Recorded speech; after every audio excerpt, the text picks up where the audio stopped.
আসসালামু আলাইকুম, কেমন আছেন সবাই? আশা করি সবাই অনেক ভালো আছেন। আলহামদুলিল্লাহ, আপনাদের সকলের দোয়ায় আমি অনেক ভালো আছি। তো আপনাদের সকলকে আমার নতুন একটি ভিডিওতে স্বাগত জানাচ্ছি। প্রতি বছর কোরবানিদের পরেই নতুন একটি রোগের আবির্ভাব দেখা যায়, যেটি কিনা গরু বাছুরকে আক্রমণ করে। তো সেই রোগটি হচ্ছে এলএসডি বা লাম্পি স্কিন ডিজিজ। তো আজকে সেই রোগের প্রতিকার এবং চিকিৎসা দেখাবো। মানে সমস্যা কি দেখলেন? এলএসডি লাম্পি স্কিন ডিজিজ মানে এই যে স্পট গুলো এগুলোই তো। হ্যাঁ, স্পট এটা বাংলা ভাষায় কয়, এটা হলো গোটা পক্স। গোটা পক্স, এটা তো মারাত্মক রোগ। হ্যাঁ, এটা মারাত্মক রোগ। এই রোগের চিকিৎসা দিলে ইনশাআল্লাহ ভালো হয়। রোগ প্রতিরোধ ক্ষমতা বাড়ানোর জন্য এই রোগের জন্য এখন আপনি কি চিকিৎসা দিবেন? এখন এটার জন্য এটা তাপমাত্রা মাপতে হবে। প্রথমে তাপমাত্রা মেপে দেখতে হবে এটার জ্বর কিরকম আছে। এই তাপমাত্রার উপর নির্ভর করে চিকিৎসা চলবো। আর এটার কোনো অ্যান্টিবায়োটিক চলবো না, এটা শুধু ভিটামিন, অ্যান্টিহিস্টা এগুলো চলবো। আর ব্যথানাশক ওষুধ চলবো, তাছাড়া অন্য কোনো ওষুধ চলবো না এখন।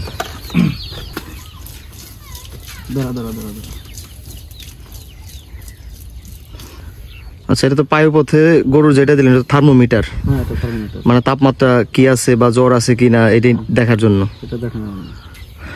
এই থার্মোমিটারটা কতক্ষণ রাখবেন গরুর পায়ুপথে? 1 মিনিট রাখলে হয়, অথবা 30-40 সেকেন্ড রাখলে হয়। 30 সেকেন্ড থেকে 1 মিনিট পর্যন্ত। হ্যাঁ, এরকম সময় রাখলে এটার তাপমাত্রা দেখাবে।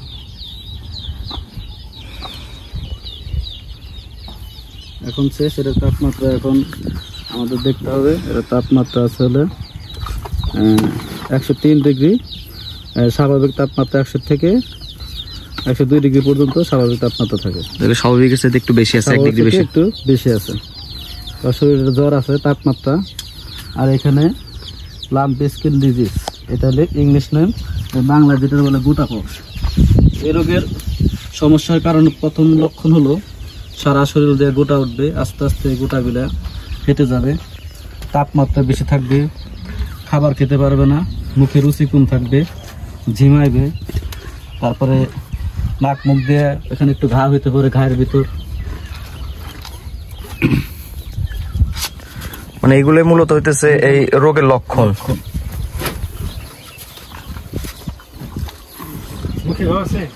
না, এটার মুখে কোনো ঘা নাই, এমনি শরীর একটু ভালো আছে। এটা এখন চিকিৎসা দিতে হইব। চিকিৎসা দিলে ইনশাল্লাহ মোটামুটি সুস্থ হবে। তারপরে এটা হলো মেন চিকিৎসা হলো যে খামারিদের সবসময় সময় দিতে হবে গরুর পিছনে। গরুরে আলাদা রাখবেন, কোয়ারেন্টাইনে রাখতে হবে, মশারির ভিতরে ঢোকায় রাখতে হবে, যাতে মশাই যেটা না কামড়ায়। এটা মশায় যদি এটার কামড়ায়, গরুরে কামড়ালে কিন্তু আবার অন্যটারে কামড় দিলে ওই রোগ কিন্তু হয়ে যাবে। হ্যাঁ, তার জন্য এটা আলাদা করে রাখতে হবে। অন্য জায়গায় রাখবেন, অন্য জায়গায় খাবার খাওয়াবেন। আর গরুরে খাবার খাওয়াবেন নরম খাবার, এখানে কোনো শক্ত খাবার দেওয়া যাবে না। ভাই, এখন এই গরুটার কি প্রয়োগ করবেন, কি ওষুধ প্রয়োগ করবেন গরুটারে? এটা হলো অ্যালারভেট, এটা হলো ফেনিরামিন। এটা হলো অ্যালার্জি এবং অ্যান্টিহিস্টা ঠান্ডার থেকে। এটা দিলে পারে গরুর কোনো ক্ষতি হবে না, ভালো হওয়ার জন্য। এটার পর দেব অ্যামানোভেট প্লাস। এটা দিলে গরুর রোগ প্রতিরোধ ক্ষমতা বাড়বে, গরু সুস্থ থাকবে, গরু খাবে। তারপরে দেব হলে ক্যামোলেক্স ভেট, এটা হলো জ্বর এবং ব্যথানাশক। এটা দিলে গরু সুস্থ থাকবে, জ্বর কমে যাব, খাবারের রুচি বাড়বে। এগুলো সবগুলোই তো ইনজেকশনের মাধ্যমে পুশ করবেন?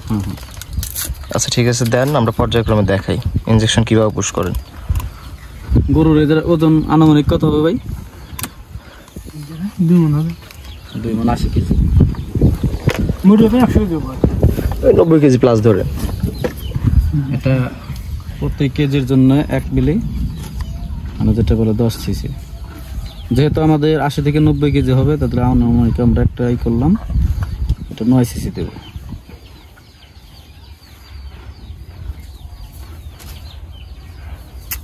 এটা বারই করতে হবে। অনেকেই যে এই গরুর ইনজেকশন পুশ করার মানে ঝামেলা মনে করে, আর হইতেছে এই আপনি ইনজেকশনটা কোন জায়গায় পুশ করবেন? এটা ইন্টারমাসকুলার, যেটা বলে আইএম। এটা এখানে 3টা ত্রিভুজ আকারে এখান থেকে এ পর্যন্ত এটা মাংসে পুশ করা যায়। ইন্টারমাসকুলার, মাংসের ভিতরে দিতে হবে, যেটা বলে আইএম, সংক্ষেপ রূপে আইএম।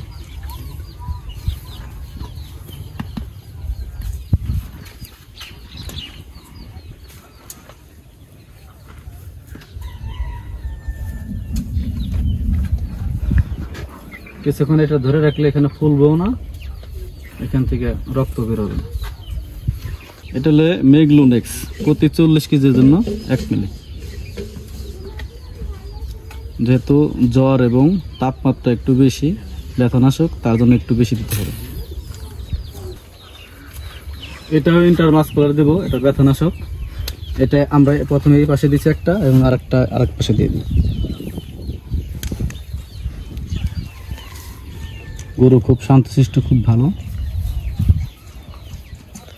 আর এগুলো কিছু কিছু ক্ষেত্রে ইনজেকশন পুশ করার ক্ষেত্রেও কিছু থাকে, ব্যথা না পেলে তোর গরু লাফালাফি করবো না। অ্যামানোভেট প্লাস ভেট, এটা প্রতি কেজির জন্য 1 মিলি। যেহেতু 90 কেজি আছে, আমরা একটু বেশি দিয়ে দিলাম।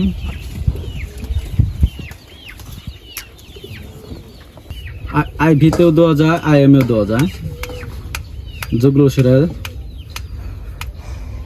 দেওয়া যায়।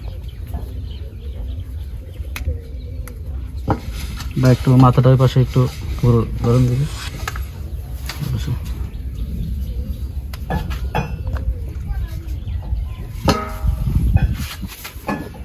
দাঁড়া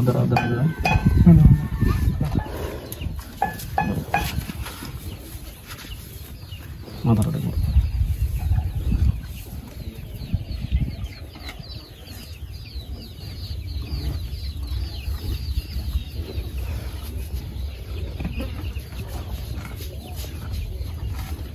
ট্যাবলেট হলে ফেনাডিল, এটা হলে অ্যালার্জি, ঠান্ডা, চুলকানি, চর্মরোগের জন্য এটা ব্যবহার হয়।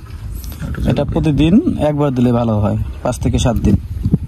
তারপর ট্যাবলেট মেলবেট, এটা হলো ব্যথানাশক এবং জ্বর, এটা 3 দিন থেকে 5 দিন খাওয়ালে হবে। তারপরে রিফেন্স, এটা একটা লিকুইড সিরাপ, এটা রোগ প্রতিরোধ ক্ষমতা বাড়ানোর জন্য, রুচি বৃদ্ধি করার জন্য এটা ভালো কাজ করে। তারা জিজবেট আছে, এটা রোগ প্রতিরোধ ক্ষমতা বাড়ানোর জন্য, চেহারা সুন্দর রাখার জন্য, শরীরকে সুন্দর ও সুস্থ রাখার জন্য, ওজন বাড়ানোর জন্য এটা জিঙ্ক ব্যবহার করা হয়। খাবার ছোটা, এটা হলে যদি গরুর পেটে যে হজম শক্তি কম হয়, পেট ফাঁপা হয়, এটা খাবার ছোটাটা দেওয়া হয়। এটা প্রাকৃতিক নিয়মের একটা চিকিৎসা আছে, নিম পাতা, গুড়, এগুলো খাবার ছোটা একসাথে মিশিয়ে প্রতিদিন ভুসির সাথে দিলে ইনশাআল্লাহ গরু দ্রুত সুস্থ হয়ে যাবে।